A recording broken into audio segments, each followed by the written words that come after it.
It was the last Halloween I would spend in the house where I'd spent my childhood. The night was dark and stormy, with howling winds and rain beating against the windows. My father had made the decision to sell the house, and this would be our last night there. As I looked out, I realized it was also the last Halloween I would participate in the traditional trick-or-treating in my neighborhood. I had dressed up as a scary skeleton with a homemade costume that had taken days to make. I was determined to make a big impression, even though I knew I was now too old for most Halloween activities. But the tradition of trick-or-treating was deeply ingrained in me, and I couldn't resist the temptation to participate one last time. As I descended the stairs, I found my father sitting in the living room, gazing sadly at an old family photograph. It had been a tough year for us after the loss of my mother, and my father had made the decision to start a new life in another state.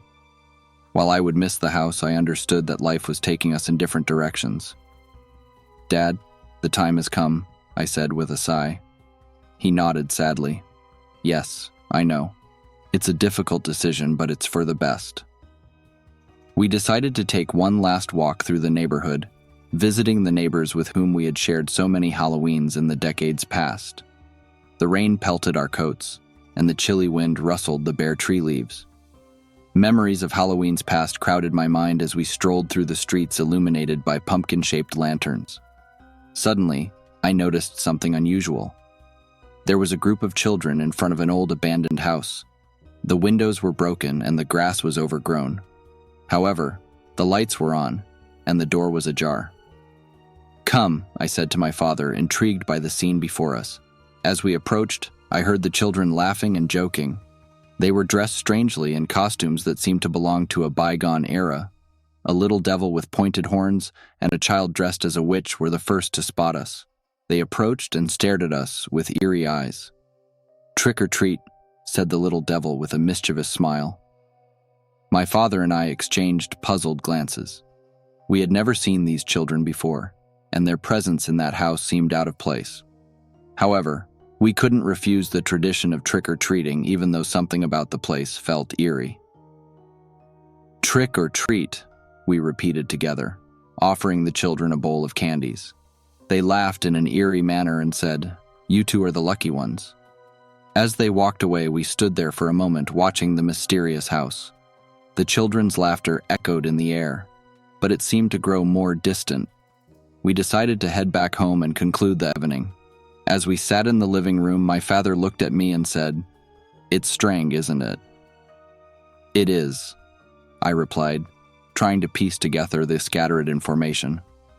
"Those children seem out of place, and that house seems like a place that shouldn't be frequented." The night passed quickly, and finally, we decided to go to bed. As I fell asleep, I had a strange dream. I found myself in front of the abandoned house with my father, but this time the wind was howling angrily and the rain was pouring down. I felt an unsettling presence approaching, and when I turned around, I saw the children, but this time their faces were unrecognizable, like blurred shadows. I woke up suddenly, my heart pounding. My dream had been so real that it felt as if I had actually been in the abandoned house. I checked the clock and saw that it was almost midnight. It was the hour of the last Halloween walk. I got out of bed and found my father in the living room, ready to go out with a flashlight in hand. I couldn't explain why, but I knew we had to return to the abandoned house. As we approached, the rain fell more heavily, and the wind howled in our ears. The house appeared even more spectral, but this time the lights were off. My father and I looked at each other, uncertain about what we were looking for. Then, I heard a distant voice, a familiar voice. It was the children, and they were calling us as if they were waiting for us. My father and I entered the house, illuminating our way with the flashlight. The hallways were dark and dilapidated, and they seemed endless. Finally, we reached an upstairs room. It was completely dark, but we could see the outlines of the children in a corner. Their laughter was eerie, and they no longer seemed like children. "Who are you?" I asked, my voice trembling. The children turned towards us, and in that moment we realized they were not real children. Their faces were eyeless, just empty sockets, and their voices were ghostly. "Time is up," they said in unison. Then they approached, and the room filled with darkness.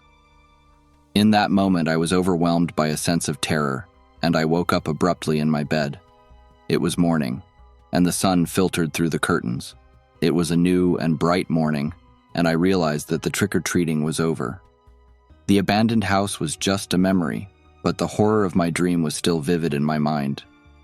I got out of bed and found my father in the kitchen preparing breakfast. I told him about my dream, and he nodded, as if he understood something that I didn't. That was the last time I participated in trick-or-treating. My father and I moved to our new home in another state, starting a new life. Although I had put aside the tradition of trick-or-treating, that Halloween had taught me an important lesson. Some traditions are better left behind, especially if unknown darkness lurks in the shadows. The night had brought my past to the surface, but I was ready to look forward, away from the mysteries of Halloween and toward a bright future.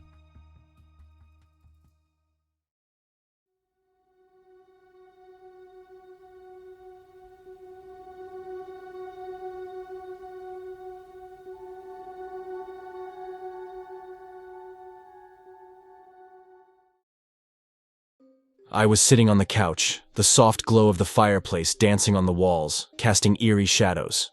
It was Halloween, and the sounds of children's laughter and doorbells filled the air. My son, Lucas, was in his bed, lost in dreams, while my wife, Sarah, had just finished decorating the house. The evening had been perfect up until that moment. The doorbell rang, breaking the silence. I got up quickly, surprised by who it could be at this hour. I walked to the front door, and Sarah followed me with a curious expression. When I opened it, a gust of cold wind hit my face. Standing before us was a little girl dressed as a witch. "Good evening, sir," she said with a trembling voice. "I'm lost." I bent down to her level, looking at her with concern. She was appropriately dressed for Halloween, but there was something in her eyes that sent shivers down my spine. "Are you alone?" asked my wife, Sarah. The girl nodded. "My parents were with me, but now they're gone. I don't know where my home is." "It's better if you come inside," I said, worried about her well-being. "There are some candies inside." The girl accepted the invitation and made her way into the living room.